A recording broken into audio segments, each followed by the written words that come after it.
राधे राधे दोस्तों।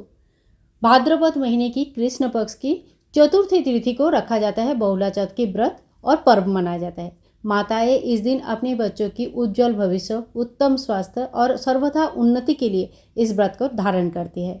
जो व्रत धारण नहीं भी कर सकते हैं वो पूजा कर सकते हैं। इस व्रत पे भगवान श्री कृष्ण के साथ साथ गणेश जी की भी पूजन की जाती है, क्योंकि चौथ का दिन है और भगवान श्री कृष्ण गणेश जी के साथ साथ गौ माता का पूजन करना विशेष माना जाता है। इस पूजा विधि अत्यंत सरल है और गौ माता का सेवा ही इसमें सर्वोच्च स्थान पे है, यानी कि आपको गौ माता का सेवा जरूर करनी है। तो देखिए यहाँ पे मैंने एक चौकी तैयार कर लिया, लाल कपड़ा बिछाया, जिसमें मैंने सबसे पहले कान्हा जी को विराजमान किया, गणेश जी को विराजमान किया, गौ माता को विराजमान किया और धूप और दीप तैयार कर लिया। तो इस तरह से आपको चौकी तैयार कर लेनी है। आप चौकी अपने मंदिर में भी पूजन कर सकते हैं या अलग से भी लगा सकते हैं। धूप और दीप को सबसे पहले प्रज्वलित करेंगे। दीप हमारा जो होता है पूजा का साक्षी होता है। दीपक को साक्षी मान के हम अपना पूजा शुरू करते हैं, अपनी मनोकामना बोलते हैं भगवान के सामने और फिर पूजन शुरू करते हैं। आज के दिन कान्हा जी की बाल स्वरूप का पूजा करना भी बहुत अच्छा माना जाता है। अगर आपके पास कान्हा जी की बाल स्वरूप लड्डू गोपाल जी है तो आज के दिन उनकी पूजा जरूर कीजिएगा।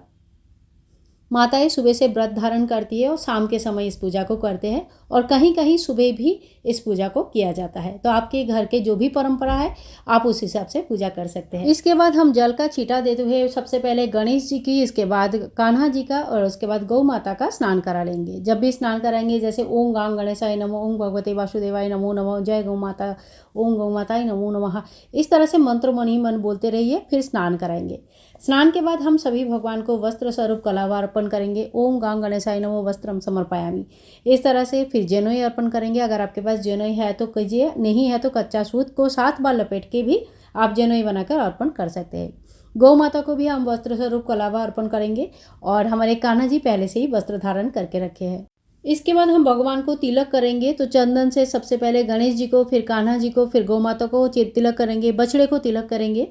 ध्यान रखें गाय बछड़े का जो मूर्ति विग्रह आपके पास रहेगा उनके साथ बछड़ा जरूर होनी चाहिए, और अगर आपके पास नहीं है तो आप फोटो का भी प्रिंट आउट निकाल कर पूजा कर सकते हैं, या तो फिर आप मिट्टी का भी गौ माता बनाकर पूजा कर सकते हैं। इसके बाद हम गणेश जी को फूल और दुर्वा घास चढ़ाएंगे और साथ साथ में सभी भगवान को फूल चढ़ाएंगे, जो भी फूल आपके पास अवेलेबल है। कान्हा जी को तुलसी दल जरूर चढ़ानी चाहिए, तो आप तुलसी की मंजरी, तुलसी के पत्ते, तुलसी दल चढ़ाइए। गौ माता को फूल चढ़ाएंगे और इसी तरह से सुंदर से जो चौकी है उनको सजा देंगे। फिर भगवान को हम धूप दिखाएंगे, दीप दिखाएंगे। ओम धूपम समर्पयामि, ओम दीपम समर्पयामि। कहते हैं कि इस दिन बहुला चौथ की व्रत पूजा जो भी करते हैं उनकी संतान का हमेशा ही भगवान रक्षा करते हैं, सर्वथा उन्नति होती है, बुद्धि की प्राप्ति होती है, इसलिए माताएं जरूर इस व्रत को रखते हैं।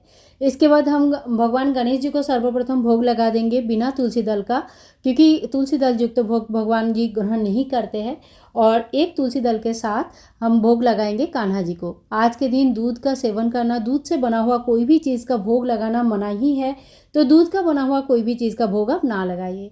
इसके बाद देखिए गौ माता को आप फल चढ़ा सकते हैं, चारा, हरा घास चढ़ा सकते हैं, लेकिन जो विशेष है वो है चने के दाल और गुड़, इसके भोग आप जरूर चढ़ाइए। साथ साथ में हम जल का भी भोग चढ़ाएंगे।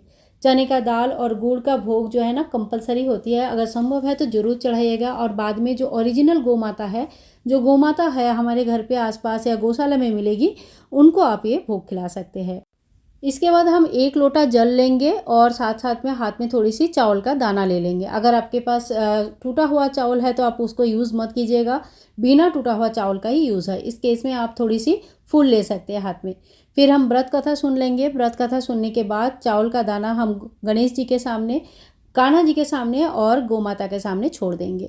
थोड़ी सी दक्षिणा हम जरूर चढ़ाएंगे, जो बाद में गौशाला में हमें दान करनी है, या गौ माता का कोई भी सेवा के लिए कोई भी चारा आप खरीद सकते हैं इससे, और गौ माता को खिला सकते हैं।